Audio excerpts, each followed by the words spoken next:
Radioactividad. Su comprensión a partir del trabajo de María Sklodowska-Curie. Un relato por Pamela Víquez Araya.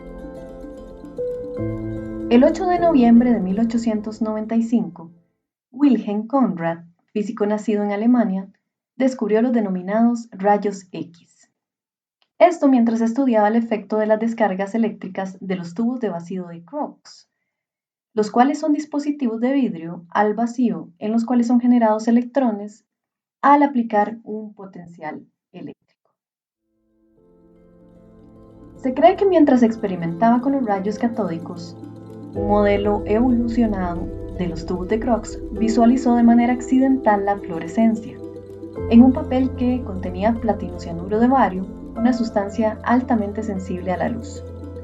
Este papel se encontraba a cierta distancia de un tubo de descarga, reconociendo de inmediato el fenómeno desconocido hasta la época.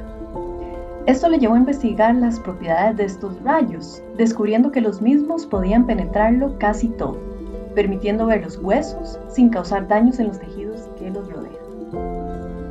Así fue como obtuvo la imagen radiográfica más famosa de la historia, mostrando la mano de Berta, su esposa, con un anillo en el dedo anular.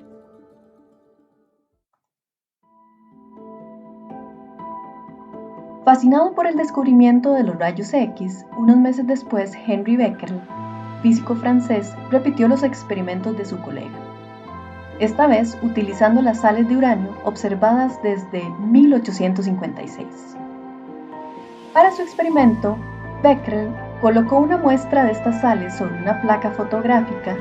La placa la forró de un cartón negro, colocando una moneda de plata de la Cruz de Malta debajo de la placa fotográfica.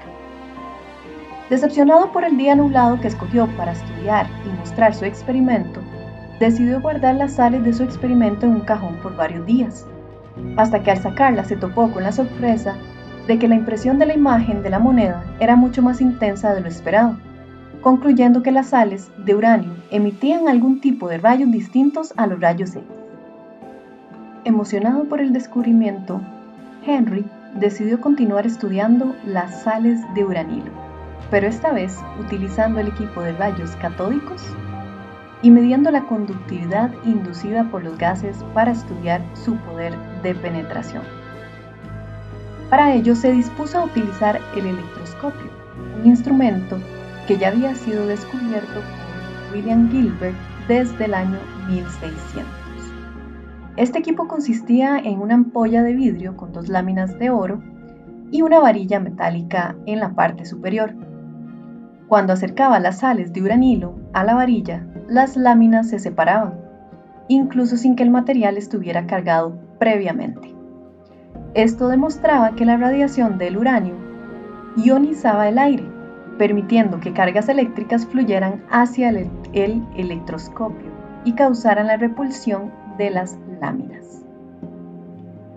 Tras realizar muchos experimentos, el intento por cuantificar la radiación fue infructuoso, renunciando a su idea de cuantificar la radioactividad de las sales de uranio y dejándole el paso a María Sklodowska. María, fascinada por el descubrimiento de los rayos X y los recientes hallazgos de Henri Becquerel, enrumbó su atención hacia el estudio de distintas sustancias radioactivas, tema que se convertiría en su tesis de doctorado, valedero de su primer Nobel en Física en 1903 y posterior inspiración para ganar su segundo Nobel en Química en 1911. Dos fueron las preguntas que María Sklodowska propuso para su investigación. Preguntas modestas. La primera era, ¿cuál era la magnitud de los rayos uránicos? ¿Y qué sustancias las presentaban? Para responder a estas preguntas, compararía la cantidad de radiación emitida por todas las sustancias que pudiera conseguir, alcanzando un insólito número de 80 elementos diferentes. Luego de ser aceptada su propuesta de doctorado, Charles Gariel, director de la Escuela de Física y Química Industriales en París, le otorgó un espacio dentro de las instalaciones. Estas instalaciones consistían en un cobertizo de madera, antiguamente almacén y sala de máquinas. A pesar de ser un sitio inadecuado para realizar sus experimentos, por sus condiciones altas de humedad y falta de seguridad, esto no detuvo a María de desarrollar sus experimentos.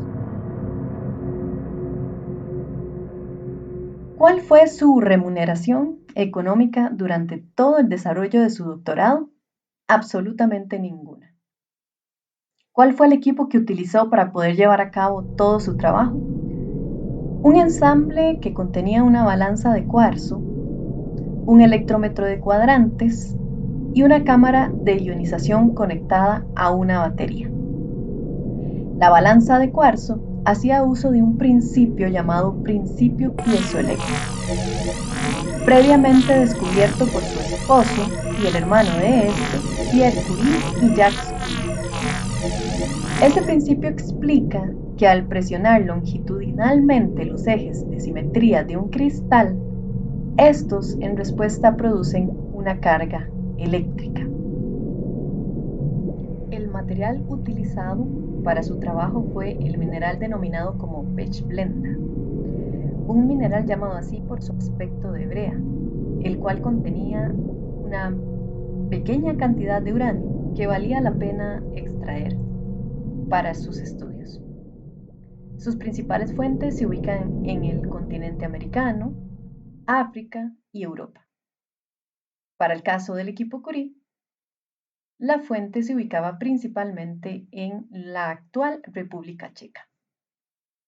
El experimento de Marie Curie consistía en colocar el compuesto en la cámara de ionización, donde los rayos que eran emitidos ionizaban el aire. Este es un proceso por el cual las moléculas de gas en el aire pierden o ganan electrones.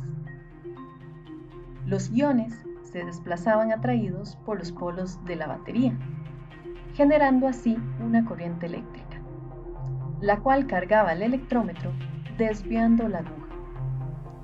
La carga del electrómetro se compensaba con la carga suministrada por el cuarzo piezoeléctrico, y la actividad de cada sustancia se determinaba midiendo el tiempo con un cronómetro.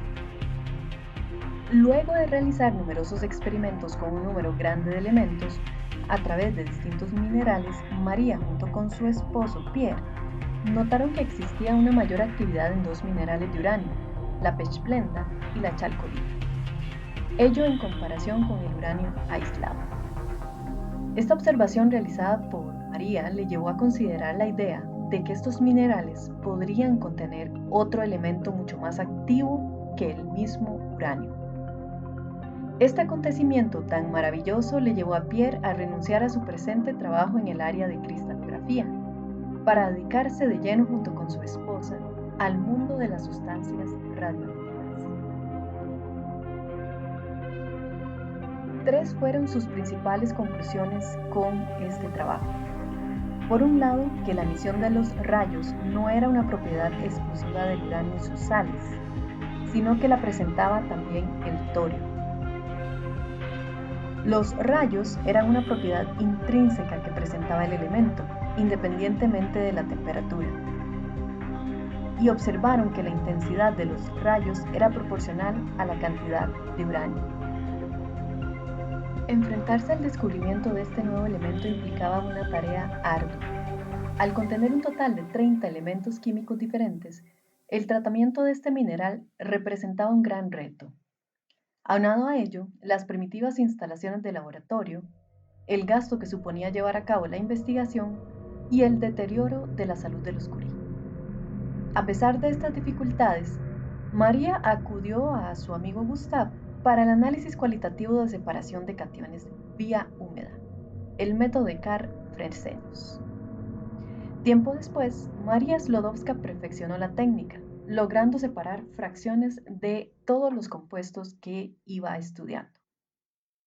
Por cada fracción de compuestos precipitados que obtenían, era medida la intensidad de los rayos emitidos, un conjunto de áreas de química y física.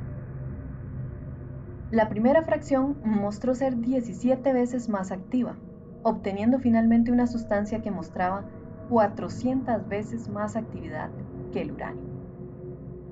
En este sentido, encontró que la mayor radioactividad se encontraba en dos compuestos, uno conteniendo bismuto y el otro conteniendo bario. Los esposos Curie concluyeron que cada uno de estos compuestos contenía un nuevo elemento. Al primero le llamaron polonio, en homenaje al país de origen de María Sklodowska, Polonia. Y unos cuantos meses después, en diciembre de ese mismo año, descubrieron el elemento radio, denominado del latín rayo. Ello gracias a la técnica de Eugène de Marseille con su espectro de emisión. Para describir el comportamiento de estos dos elementos, María acuñó la palabra radioactividad, que apareció por primera vez en un artículo que publicó junto con su esposo Pierre y otro colega en abril de 1898. Menos de 4 meses después de comenzar su investigación doctoral. Debido a que estos elementos eran hallados en minerales en cantidades muy ínfimas, le tomó 3 años aislar 1/10 de gramo de cloruro de radio y otros 8 años aislar el radio puro.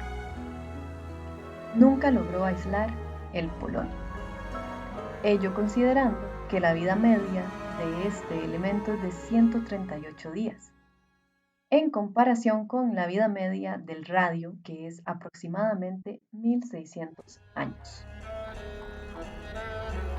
En reconocimiento de los extraordinarios servicios que han prestado mediante sus investigaciones conjuntas sobre los fenómenos de radiación descubiertos por el profesor Henry Becquerel, fue que los esposos Curie, Jacques y María Sklodowska ganaron el Premio Nobel en Física en 1903.